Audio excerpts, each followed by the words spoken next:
Using regular text to compose your documents is fine in most cases, but for something that requires more organization, you might want to try a table. This will let you enter your text in columns and rows instead of lines or paragraphs. To create a new table, just go to Insert, Table, then mouse over the grid to select the number of cells you want. My table's going to be pretty big, 6 columns by 6 rows. Now click, and the table appears in your document where you can start entering your information. If you already have some of your information listed, don't worry, you don't have to start from scratch. Take this version for example. The schedule's kind of hard to read in its current format, but we can easily convert it to a table in just a couple steps. Start by selecting your text, then go to the Insert tab and click Table. Now click Convert Text to Table and choose one of the options here for separating your text. This is how Word knows what to put in each column. My text is separated by tabs in this example, but paragraphs, commas, and other symbols will also work. When you're ready, click OK, and the text will appear in a table. To enter information, just click the cell you want. You can also use the arrow keys on your keyboard to navigate. To insert a column or row, hover outside the table over one of the cell dividers.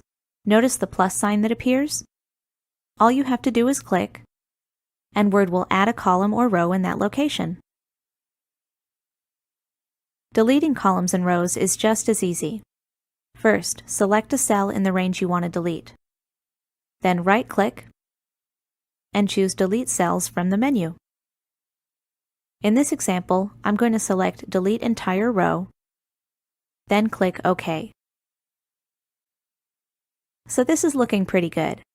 I think I'm ready to add some formatting to make the table easier to read and also give it some color.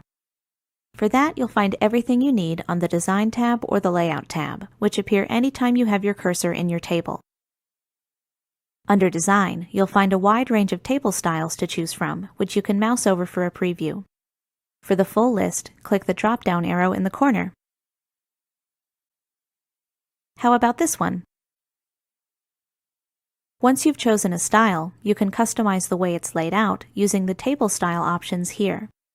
For example, you can decide whether or not to use special formatting on the first column or the header row.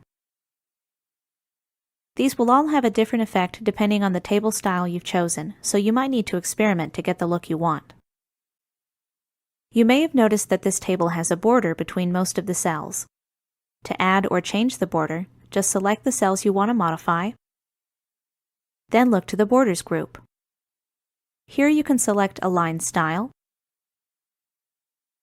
line weight, and also a color for your border. When you're ready, click the drop-down arrow under the Borders command, then choose where you want the border to go. I want mine around the outside of these two cells. You can make further modifications to things like the size and layout of your table by going to the Layout tab. The first thing I'd like to do here is make the table a little bigger overall. I'll start by placing my cursor in the bottom row and then dragging the border to the size I want. When you're ready, click the Distribute Rows command, and the rows will readjust so they're all the same size again. Next, I'm going to select the entire table and then change the text alignment using the options in the Alignment group. I think centered looks the best. Finally, I'd like to combine these two cells into one, also known as merging. This option is useful if your table has data that spans several different columns or rows. Just make sure your cells are selected, then click the Merge Cells command on the Layout tab. The Layout tab gives you many ways to customize your table, so it works for you and the information you want to display. There are still lots of other options to explore, so make sure you give them a try on your own.